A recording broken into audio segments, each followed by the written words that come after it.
I'm going to shut the door.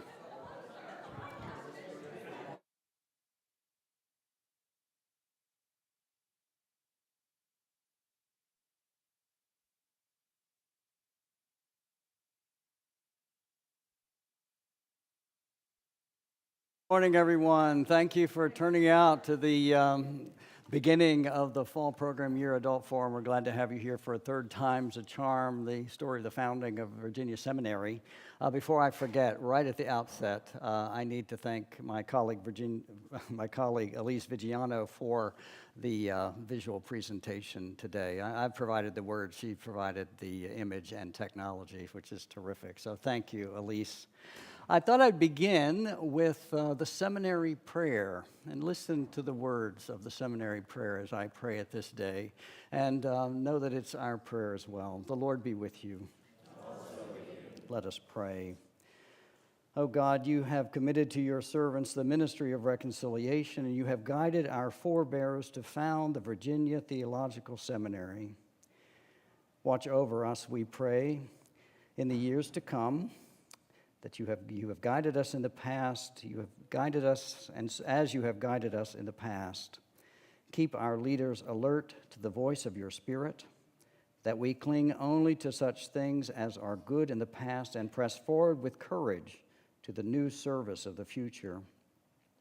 Grant to teachers and students humility to learn, wisdom to plan, courage to follow where truth may lead, and to love to think of others before self.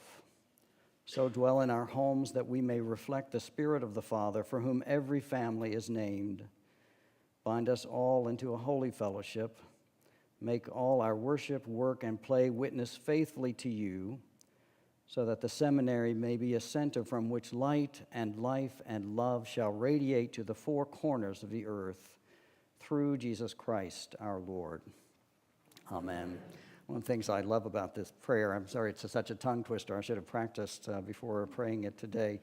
I love that light and life and love which radiate from VTS was ignited and kindled in this place as it spreads throughout the four corners of the earth. So I'm pleased to tell the story today. I hope that all of you have on your calendar Sunday, October 15th, the 200 years to the day that the first seminary classes were held in what is today our chapel. I hope you're here to celebrate with us. As I'm doling out thanks, Dennis and Cindy Brock, thanks for the image of the historical buildings of St. Paul's. This painting is in the living room of the rectory, and I love it because it has our four original buildings. You know, the church, which was consecrated in 1817, and then this building on the corner on the right was built in 1823, and those are the two buildings I'm really going to focus on today, because I'll tell you a bit of the story is that Dr. Wilmer actually had this building built with his own money in 1823 in advance of starting the seminary in October, so I think he was planning ahead. The vestry did eventually pay him back for this lecture room. And while we're on this topic, let me finish the other four, all four buildings. So around the corner was the original rectory, and both the lecture hall and the rectory were torn down to build the current Wilmer Hall. But Norton is another story. It's a little later, and it's recessed from Pitt Street. So when it was decided that we needed to expand, they didn't tear it all down, just that front round part. So this wall right here and everything beyond it is the original Norton Hall. Everything else was built forward. So back to October 15th. Come at 10 a.m. We'll have a combined horn and Dyer lecture. Usually those lectures are separate. We've combined forces for one lecture, and Dr. Judy Fentress-Williams will be here, Old Testament professor at Virginia Theological Seminary, a real seminary fest this day. Ian Markham will be our guest preacher at the 11 o'clock service, the current dean and president of Virginia Seminary and a Paris associate. So it'll be a special day and special commemorations. And then, after the service, we'll have a book launch. This is the only one of these at the moment, but there are more to come. I've decided I'm going to shamelessly hawk this book for two reasons. One is that Dr. Wilmer's story, the story of the seminary, many of the church in Virginia, the National Church of the Episcopal Church, owes a great debt to this man, and his story is our story. So it's one that I think every St. Paul's person should know and should have a copy of the book. Secondly, anything that we gain from the book after breaking even will support the St. Paul's Damascus project. So I hope that you are generous and give them as Christmas gifts to everyone you know. And then after that, we're going to have a fried chicken lunch. So I hope if nothing else, the fried chicken will get you here through the day. So please come October 15th. All right, third time's a charm. The title gives it away, doesn't it? Yes, there were 3 attempts to found a regional seminary in the early 1800s. Our second rector, William Holland Wilmer, was involved directly and invested in all 3 attempts. And I think the fact that the third one finally was successful and happened in this place says a lot about his determination to make sure that this dream was going to become a reality. But first we need to set the stage.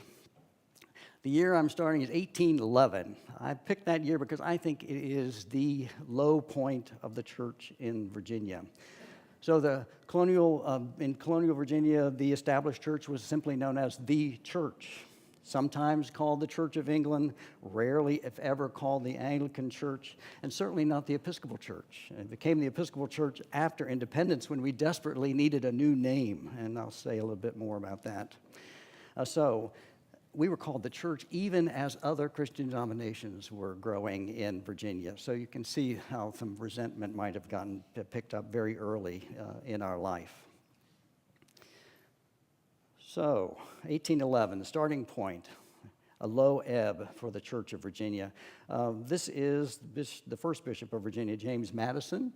His name might sound familiar. He is the older cousin of the James Madison, who would be the 4th president of the United States. So not only family members, but both fierce patriots. They believed in the separation of church and state and of this new democratic government of the U.S. So just saying those things, you realize the tension about how do you do that? It took generations to work out how we do that. And now let's remember a bit of our history. Remember that the church was planted in Jamestown in 1607. So 200 more years it took. It took till May of 1785 for the Diocese of Virginia to actually be officially established. James Madison presided at that first convention, and Virginia was one of the 9 dioceses that was represented at the first General Convention in that same year. So he presided at that first diocesan convention, but he was actually the second person who was elected to be the first Bishop of Virginia. I'll tell more of that story in a moment. And he was not consecrated until 1790, so 5 years lapsed from that first diocesan convention to actually having a bishop on Virginia soil. So it's been 200 years from 1607. So James Madison was ordained and consecrated in Lambeth Palace, at the chapel in Lambeth Palace. The 3 consecrating bishops were the Archbishop of Canterbury, the Bishop of London, the Bishop of Rochester. And this is important. So James Madison was the 4th bishop consecrated in the Episcopal Church in the United States. So they already had their 3, Samuel Seabury of Connecticut, William White of Pennsylvania, Samuel Provoost of New York. And so remember, 3 is the magic number to make more bishops.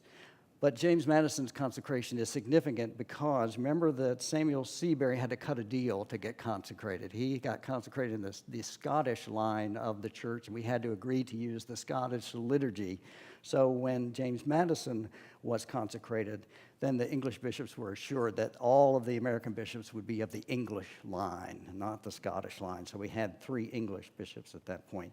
And it was immediately after that consecration that they decided to consecrate no more bishops for the American church. So James Madison was hit, so a very important time. So fast forward, 1805, he's the first bishop of Virginia. The church is dying.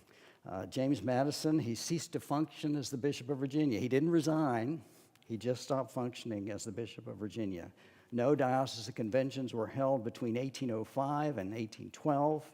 Great apathy, lack of leadership. If he were to call a meeting, he probably couldn't gather a quorum.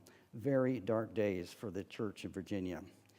So he ceased attending General Convention. He ceased even making his required annual reports. And he would only ordain one deacon in that period, and that would be William Meade, who is the third bishop of Virginia. More to come. So, very low point. It's 1811. The Episcopal Church in Virginia is 204 years old and almost dead, being the established Church of England in a royal colony that fought and won its independence was itself ample reason for its complete demise. Yet, William Holland Wilmer and a small group of Virginia reformers were ready to move and to fight, to not give up on their beloved Zion here in Virginia. For them, remembering the dream of Zion was not to seek the reestablishment of the church, not a nostalgic return to the way things once were, but creating a new church, a new Zion, and a new nation. It is really hard to overstate how bad things were. Many reasons for the sorry state of the church. Some are obvious and understandable, some less so. Wilmer provides his own appraisal of the conditions that led to this cold, dark winter for the church in Virginia. He is part of a committee of the General Convention whose membership included one deputy from every state represented. And what this committee did was had to give a report of the state of the church in their state. So this is Dr. Wilmer in his own words. From a variety of causes, not necessary and perhaps not proper to detail here, the church in Virginia has fallen into a deplorable condition. In many places, her ministers have thrown off their sacred profession. Her liturgy is either treated with contempt or unknown, and her sanctuaries are desolate. It would rend any feeling heart to see such spacious temples, venerable even in their dilapidation and ruins, now the inhabitants of the wild beasts of the forest. And I stop here to say this is not hyperbole, this is truth. But amidst this gloomy scene, a ray of light breaks in upon us, cheering the hearts of the friends of the church. Her members look back with regret and sigh when they talk of former days, when they are wont to go with joy into the courts of Zion. This optimism that he alludes to was the recent election of this man that you see before you, Bishop Richard Channing Moore, who was the second bishop of Virginia. Wilmer and the Virginia reformers actively recruited him, enlisted him to join their help. And it's a great story about getting him here, but that's not our story today. It's no accident that Wilmer first names clergy as the root of the problem. And while clergy may have been an easy and visible target and sometimes deserving, they are emblematic of a deeper and more complex and complicated set of circumstances. The first stemming from issues related to being the established church in Virginia, and the second is related to being the disestablished church in Virginia. As I've already mentioned, being the established church in a royal colony that fought and won independence was itself ample reason for the demise of our church. Clergy, which I've mentioned. The common narrative of the day was that the United States got the dregs of the clergy from the mother country. Anyone who couldn't find a job or got pushed out of a job came to the new colonies and can find jobs. I'll talk more about that in a minute, too. But remember, once here, life and ministry were precarious at best. Remember, there are no bishops here. Therefore, there was no one to oversee or govern the church, and no one to train and ordain clergy. And the ones who did get ordained had to take the long, costly trip back to England. And then there was no one to discipline or conversely to provide support and accountability. And here's another thing to remember. We often forget that there was no one to confirm the faithful. No one to confirm, because remember, in those days, you had to be confirmed before you could receive communion. So there's no one to confirm you, not many people taking communion. And then there was no one to join with two other bishops to create more bishops. And when clergy did make that arduous journey and did get ordained, remember that part of their vows, their ordination vows, was to swear allegiance to the king. Anglican clergy were by definition loyalists. Whether they were patriots or sympathetic to the cause of independence or not, they took this vow and therefore often, understandably, were treated with suspicion. Some would leave for Canada or return to England after independence. Those who stayed continued to be associated with England, and if not England, with the remaining colonial aristocracy, both of which stirred great resentments. For some, the clergy became indistinguishable from the scorned and aristocracy and were visible symbols of why the war was fought for revolution and independence in the first place. Another short-lived response to try to make things better was royal commissaries signed by the Bishop of London to come and try to bring order to the church in the colonies and then in this new country.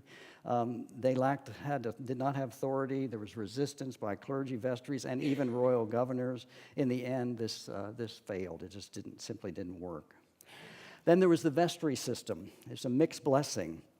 With the church and state being one in the same institutions, vestries not only were the leaders of the local church, but they were the leaders of the community. They were an arm of the government.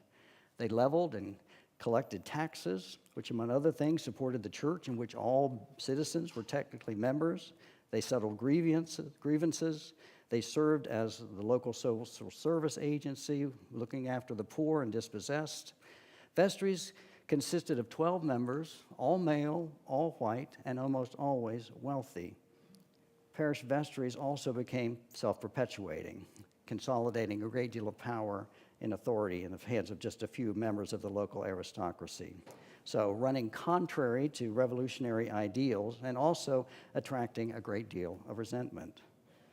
Vestries also called their clergy, and only a fraction of the existing parishes actually had clergy to serve them. Gleblands. The clergy who were called to congregations were compensated with a stipend, which was usually a commodity, usually tobacco, and the use of glebe lands. These were typically 200 acres or more, owned by the church and allocated for use of the clergy. One vestige of the system is if you're ever in Arlington, there are glebe roads going every direction, so that's the one reminder of this system.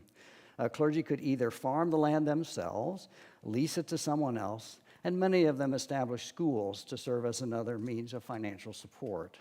Yet even these arrangements were tenuous. After confronting issues of clergy tenure and the difficulty of removing rectors deemed unfit for service, most vestries in that early years would only extend their clergy a one-year contract, a renewable contract.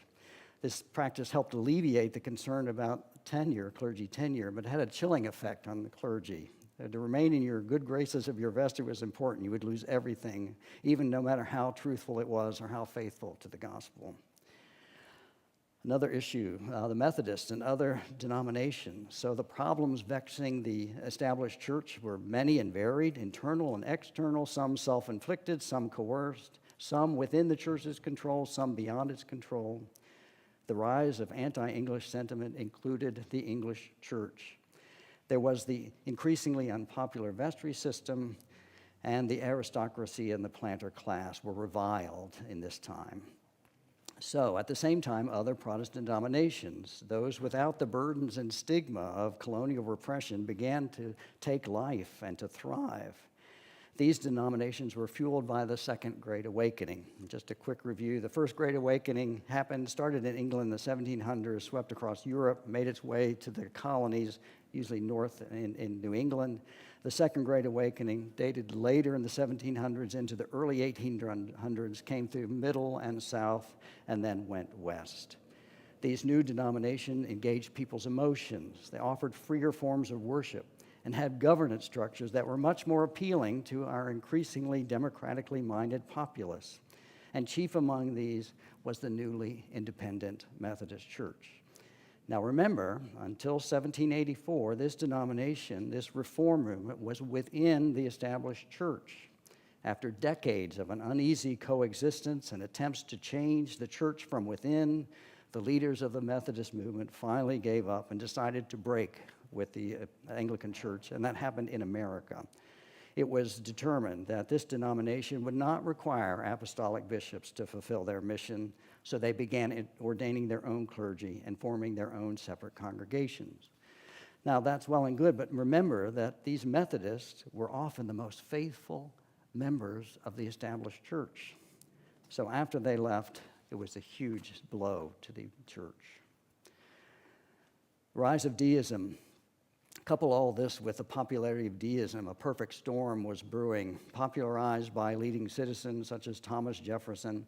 This product of the Enlightenment thinking with rational, scientific, mechanistic view of the universe swept the colonies. The movement was mostly male, mostly aristocratic, and had the effect of turning once pillars of the church into those less and less inclined to defend it. Most of them saw deism in Anglican mode and did not believe the terms mutually exclusive or even necessarily conflicting. Then, as now, the privately held theological views of parishioners are not necessarily congruent with that of the church. Conversely, Episcopal women, by and large, were unmoved by deism and continued to go to church, with women and children far outnumbering all others in church attendance. And given that the College of William and Mary would become closely aligned with deistic thinking, when it came time for William Meade to go to school, he was born out in the Shenandoah Valley, Virginian through and through. His mother insisted that he not go to that deistic college, William and Mary. She sent him to New Jersey, to the University of New Jersey, which became Princeton. Meade later once remarked in exasperation, "In every educated man I meet, I expected to find a skeptic, if not an unbeliever." The last thing in this long list of troubles was the Virginia General Assembly itself. Remember, these people who are torn, many of them were still part of the church, but also part of this new government that was taking place and believed in the separation of church and state. So there are two actions, 1779 and 1801, that essentially disestablished the church. And as a result of these actions, all the property and assets of the church, including the glebe lands, now belonged to the Commonwealth of Virginia. Clergy who had already sacrificed their salaries at the beginning of the war, they stopped getting paid right at the beginning of the Revolution, now lost their only other source of income. And by law, they were strictly limited in the other occupations they could have, so they were clearly in a bind. So congregations, once supported by public funds, enriched by the use of glebe lands, now had nothing. So that's the problem of being the established church. Now there's the problem of being disestablished. While there was deep resistance to change within the colonial church, the church was now forced to either adapt or to cease to exist, and the latter was a real possibility. John Marshall, who became Chief of Justice of the Supreme Court, once said that this church is too far gone to be revived. It became clear that the church could not have it both ways. It could not embrace the ideals of revolution and independence without reflecting those ideals in its own institutional and common life. In addition, there were social and economic factors to contend with. The loss of prestige, loss of real connection to the rest of the humanity, the bulk of the population around them. This only exacerbated the church's problems. And while the church was largely disorganized and fragmented, it was already a struggle between clergy and lay in terms of the leadership of the church. So financial hardships, the crushing foreign debt, the tobacco trade was depleted because the soil was depleted, disruption of global markets. Things were in very bad condition. So, following the Glebe Act, the church utterly collapsed. Without the ability to support a rector, lacking any experience in supporting parishes voluntarily, many parishes just gave up the struggle and dissolved. There were approximately 250 churches in the established church in Virginia at the beginning of the Revolutionary War. Fewer than 35 of those remain today, 35. Church buildings were literally crumbling, causing Bishop William Meade to opine that the church is dedicated, or rather devoted, to the demon of ruin. He wrote that the death-like silence pervades our churches. The seizure of property extended to ecclesiastical furnishings, and these stories sound kind of apocryphal, but they're true. Pewter was melted down to make spoons and bullets. Chalices became used in drinking competitions. Patens as cheese plates. Baptismal fonts as watering troughs for animals. There are even stories of mock communion services being held before the altars of abandoned churches. This once endowed, established church now entered a time of desolation and humiliation. Bishop Madison's decline mirrored the church's decline. So he didn't show up at any general conventions, stopped making reports. By 1811, the Episcopal Church in Virginia was all but dead. Arguably one of the most depressing features of General Convention was that report of the people who would represent each of the dioceses. And one of those years when Virginia wasn't even present, the report said this: "The Church of Virginia is, for various reasons, so depressed that there is a danger of her total ruin unless great exertions favored by the blessing of Providence are employed to save her." Rumors even began that Bishop Madison and his lack of interest was actually because he'd become a deist. There's no evidence to support that. While he may have been skeptical about the future of the church, he was also very much an Orthodox Christian. In his defense, he faithfully, simultaneously was a parish priest. He was the rector of Bruton Parish in Williamsburg, was the Bishop of Virginia, the president of the College of William and Mary, a professor, and a scientist of some note who published widely in that part of the world, in America, and was a husband and father. So in fact, he did all this work. The work of several men for decades is astounding. Add to this that he suffered from dropsy, which a condition known today as edema, with excess fluid building up in his tissues and his body. It became increasingly debilitating and ultimately fatal. This makes sense then that he wrote this letter on October 7th, 1807. He wrote it to his friend, dearest friend, now President Thomas Jefferson. It's a very poignant letter. In the letter, he says, he spent all of his life laboring for other people and on behalf of the church, and now it was time for him to care for himself and his family. So in the letter, he requests yet another job, to be appointed the Port Chancellor of Norfolk. It didn't happen. Okay, back to clergy.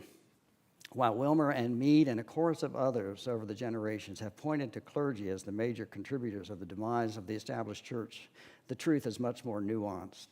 Recent scholarship suggests that while there are some examples of immorality and incompetence on the part of the clergy, they were in no way represent the whole, and that clergy were no better or no worse than their counterparts in England at the time. For all the reasons previously outlined, life was challenging and difficult for clergy. In Virginia, many lived like the aristocratic planter class that made up the majority of their parishes, except that they lacked the income and ability to fully participate in that lifestyle. They were in it, but not of it. And there were, of course, some egregious behaviors that were documented.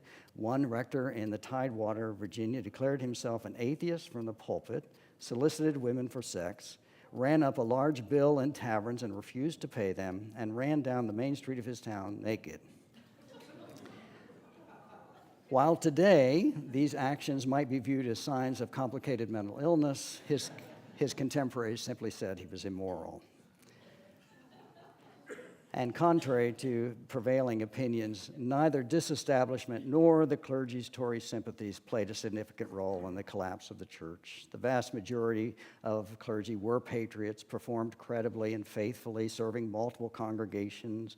Even with the loss of status and privilege, they fought on.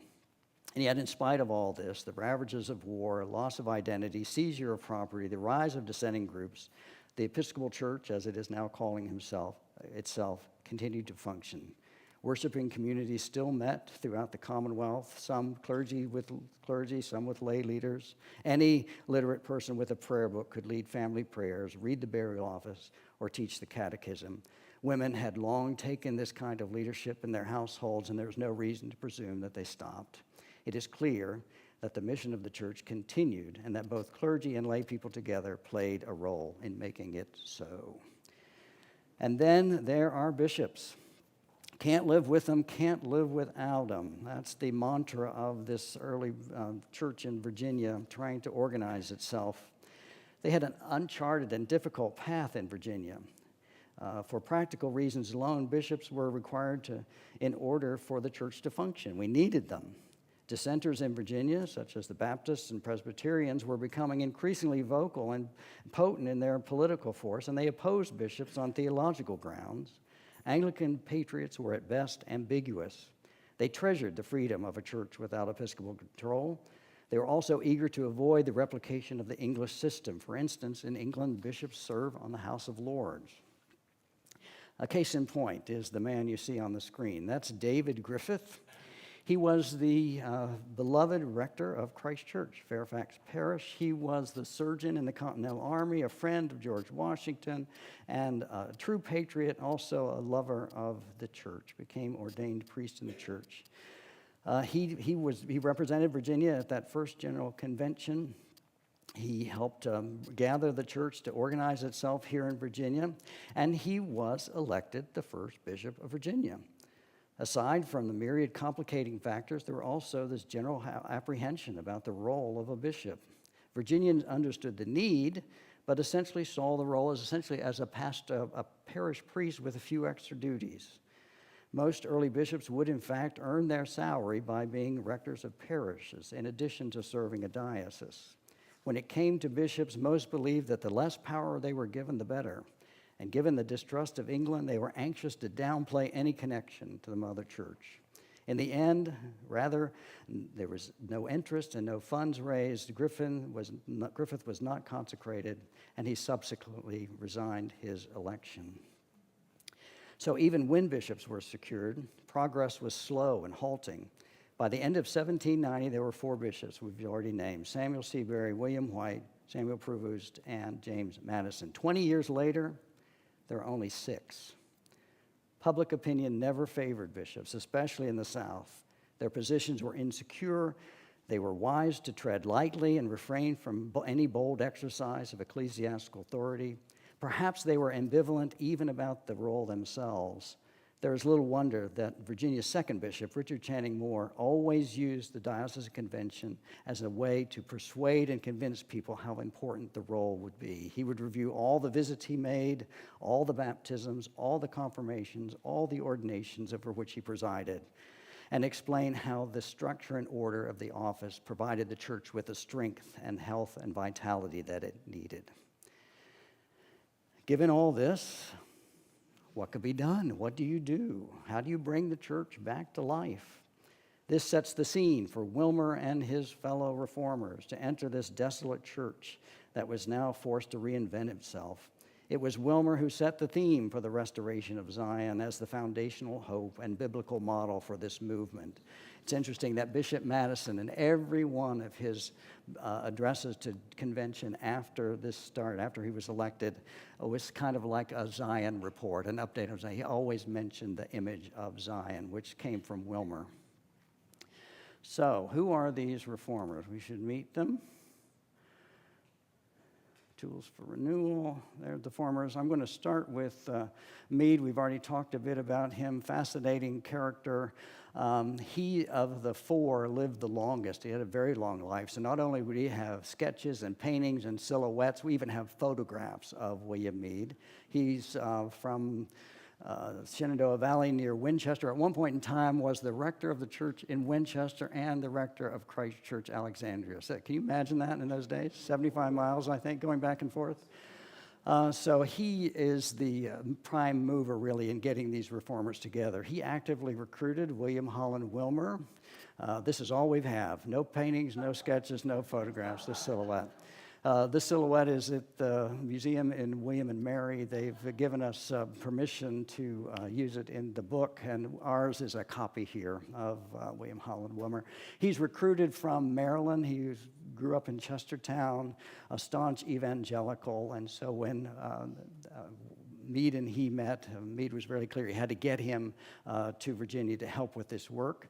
And if we feel bad about Dr. Wilmer, we should feel even worse about Oliver Norris, who died so young. There are no sketches, no paintings, certainly no photographs. And so he was Meade's hand-picked successor at Christ Church, Oliver Norris. And he died in 1824, so just after the seminary was founded. And then the 3 of them together recruited Richard Channing More, Bishop More, who was a rector and a very successful rector in New York, much loved. I love that he refused to come to Virginia, refused to tell his congregation that he was even looking at Virginia to be served as bishop until he was elected. So he didn't even come to Virginia until he was elected Bishop of Virginia and made rector of a monumental church. Again, that's a whole nother story for another time, but really an important figure, and we're blessed to have him. Okay, so they figured out, if we're going to save this institution, we need to train leaders. That was their primary task for the renewal. And Wilmer believed that the path of renewal led directly, not only for clergy training, but led directly through the pulpit. It would be strong, faithful, biblical preaching that would move the hearts and minds of the people to rebuild the church in Virginia. And so, taking a page from the Great Awakening revivalists, the sermons of the Virginia reformers were reflective of their own evangelical zeal. They were full of direct invitations to conversion, urged the acceptance of divine grace and love, and appealed to the workings of the Spirit. Their critics sometimes accused them of being Methodists masquerading as Episcopalians. This was particularly stinging criticism, since the Methodists were once a movement within the church, and that was still kind of an open wound. In their defense, the reformers remained thoroughly Anglican and drew a sharp line against some of the more extreme revivalist practices of other denominations. For instance, they abhorred the emotional manipulation employed by their revivalist preachers. They could not abide by enthusiasm and chaotic hysteria that sometimes erupted in camp meetings. They refused to play on people's fears and did not use graphic verbal images of the agonies of hell in order to force conversions. They were more interested in converting people to a lifelong faith. This new style of preaching led directly to a new approach to worship. They were always adherents to the Book of Common Prayer and its liturgical forms. But we have to remember that the critics had something honest to say, is that worship was boring. Sermons were boring. If you've been to Poet Church or Aquiet Church in Stafford, they still have the colonial churches with the clerk's desk and then the high pulpit. So in those days, the priest would lead the service and the clerk would make all the responses. The congregation just sort of sit and watch this is happening, very passive. And so it was William Meade who gets the credit for really trying to change this at Christ Church. He was brilliant. He got the kids to do it. He started training the children to be loud in their responses, and fairly soon it started happening. The congregation, that enthusiasm kind of grow, and Wilmer thought that was such a good idea, so he started it here at St. Paul's with the same effect. So, and this, once they started this work, things really happened quickly. There are people, in our own story, the church grew so quickly that we needed a new building. So the reformers were convinced that the issues facing the church could best be addressed by engaging preaching and inclusive worship. They were less concerned about vestments or liturgical ceremony. And remember that one of the reasons we were founded, it was that controversy over a white surplice over a cassock. Again, another story for another time.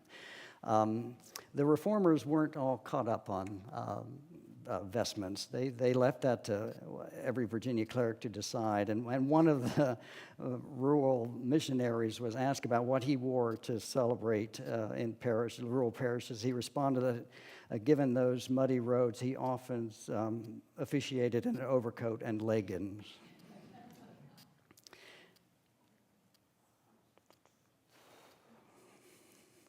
I've got so much, I'm going to try to rush through these last bits. Okay, we're getting to the good part. Seminary was needed. Clergy were needed. There was a terrible shortage, and it was a national issue. And so Wilmer and his compatriots decided that they needed to found a society and get a load of the name of the society. Society for the Education of Pious Young Men for the Episcopal Church in Maryland and Virginia. And one of the things that is fascinating to me, and never gets talked about in the research and the stories, but how amazing these men were at convincing people to join the cause and also to give their money. These people, they could really raise money. It was astounding. There are lots of people who are supportive of this cause. So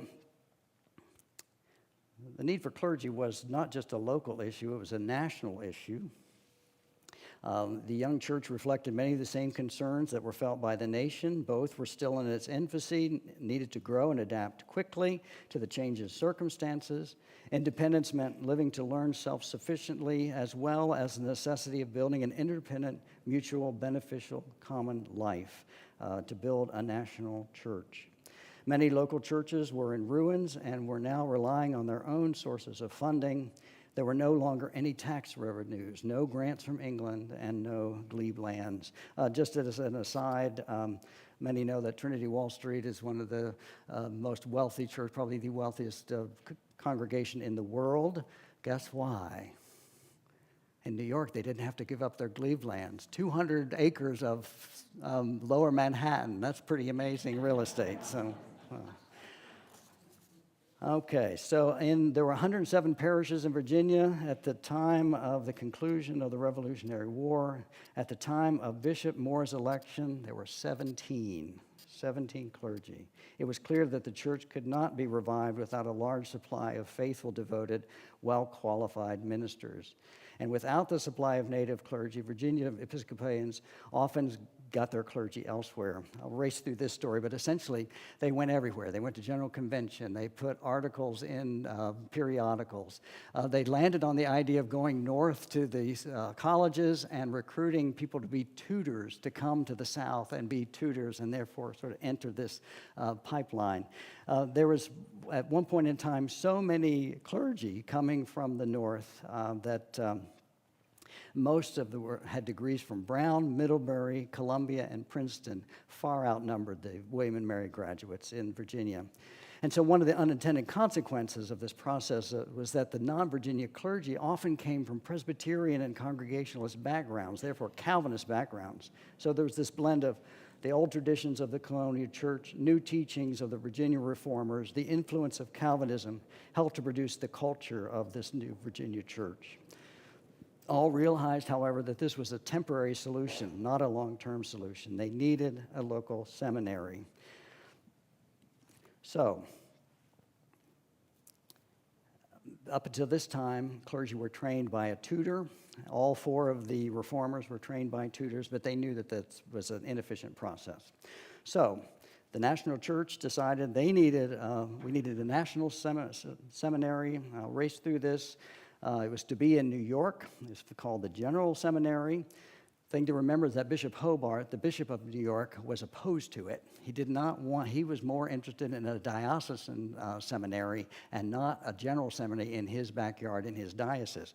So at the next time the General Convention met, they moved General Seminary to New Haven, Connecticut. So once they'd hardly gotten started, then moved to Connecticut, trying to appease everyone. They thought, oh, this will appease Bishop Hobart. We'll still have a general seminary. But two things happened. The Southerners thought, okay, New York is one thing. Connecticut is just way too far away. We can't do that.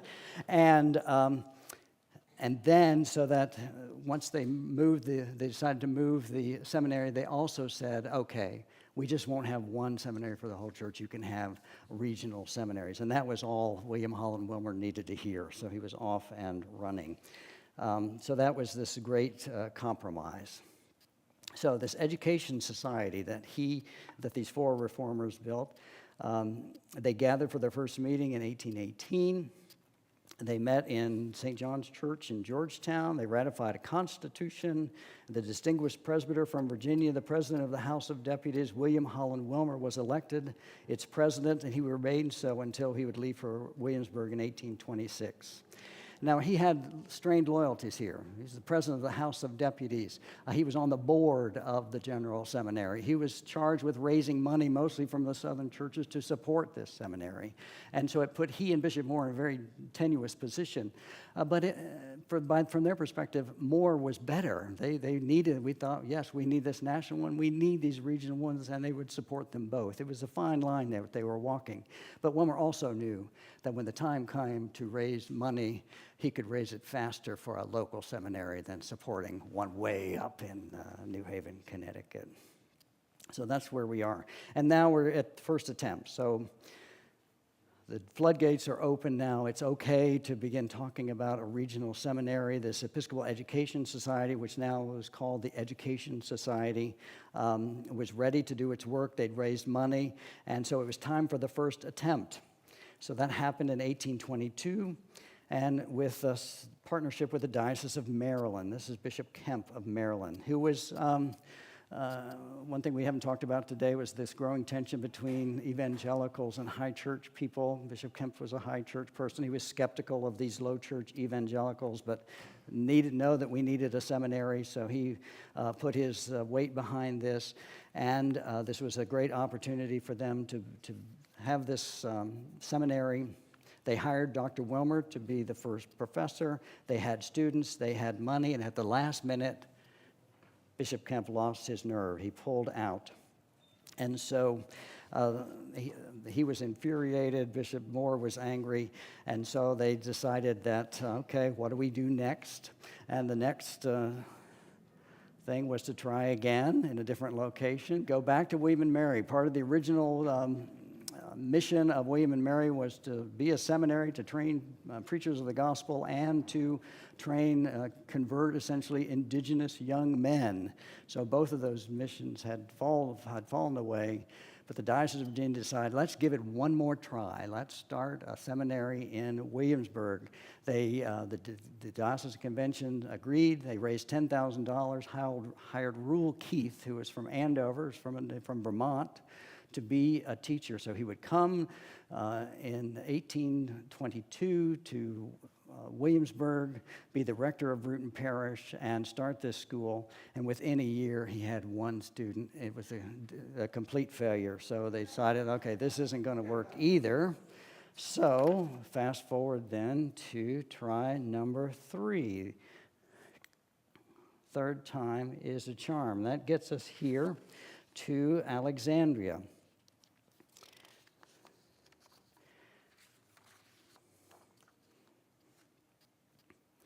Why did they come to Alexandria? Did anyone in the room know about the Alexandria Library Company?